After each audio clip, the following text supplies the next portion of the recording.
Hey guys, welcome to a new review. This time I'm going to be reviewing my custom Coda Rick action figure. Now this is actually, I have reviewed him before, but now it's an updated review. I won't be going over like the stuff that's old on him, you can check that out in my previous review, but I will be showing what's new on my update. And first off, his head is completely new. See, here's my original here, and it was a little too beardy. I think this wasn't quite right for the episode Coda. This is more like right before they got into Alexandria, so like episode 8 of season 5. This one is much better for that. Or maybe that was episode 9, yeah. And yeah, I really like the way this looks. I did this on a suggestion by one of my subscribers, Jason6105, and it looks really cool. Really, he is now my favorite Walking Dead action figure that I own. And that's including my favorite one that McFarlane's made, the Series 8 version. Now, I really like this Series 8 version, but I just feel like there's some things that aren't all that good on him. Like, I think his proportions are a bit off with the way his body is a little thick. And I just don't like the look of his saggy shirt there. But this guy that I made myself, he's just the right amount of wrinkles on his shirt. And I sanded it down to the point where he's no longer so chunky looking, because if you check the original shirt here, it made him look really tubby. And that's not right. And then some people use the Comic Rick figure for this sort of Coda custom, but problem that I have with that is he always looks a little too off. They try and switch the bottom half here with this bottom half, and it doesn't look right because this is a more slender body, and it doesn't match up right that way.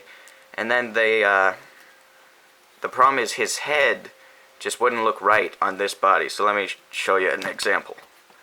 Let me pull this off. That's what it would look like. That would look a little, how do I say, gross. His neck is just way too thin.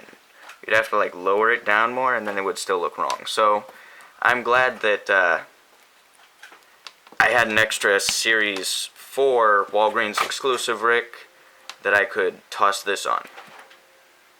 And I think that looks really good.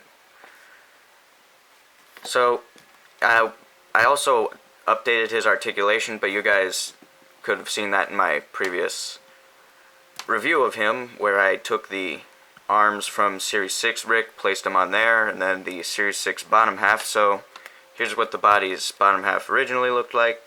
Here's what it looks like on my custom. So that looks really good. So articulation-wise and sculpt-wise, this guy is just superior to pretty much any of the Walking Dead figures. Not to brag or anything, because, I mean, they sculpted all this stuff. I just placed it together, kind of kit-bashed in a way, if you, like, per se. But there was a lot of modifying of pieces that I had to do. Like, for example, his head here, I had to drill it open and make it fit onto this body, because the original ball joint wouldn't fit in this body's neck joint. So, and then I made it also so I can still pop on the original head sculpt that I've got here, and I can pop it off and replace. So I prefer this head sculpt a lot, but if I was like going to take pictures of more beardy Rick, I would use this head still. So yeah, I'm just really glad with the way he's turned out. And thank you, Jason6105, for suggesting that I do that. That was a good idea. Anyway, I'm going to be doing a little bit of a tutorial on this, how to make this sort of. I made another one. I'm making another one, and I did film up to this process. I will show you guys, and then I will ultimately finish him and show you guys the finished product soon. But that's going to be for later. Right now, you've only got this. So make sure to like, comment, share, and subscribe. Make sure to stick around to see that tutorial. Make sure to be a legend. I'll see you guys in the next video. Make sure to see me. Bye!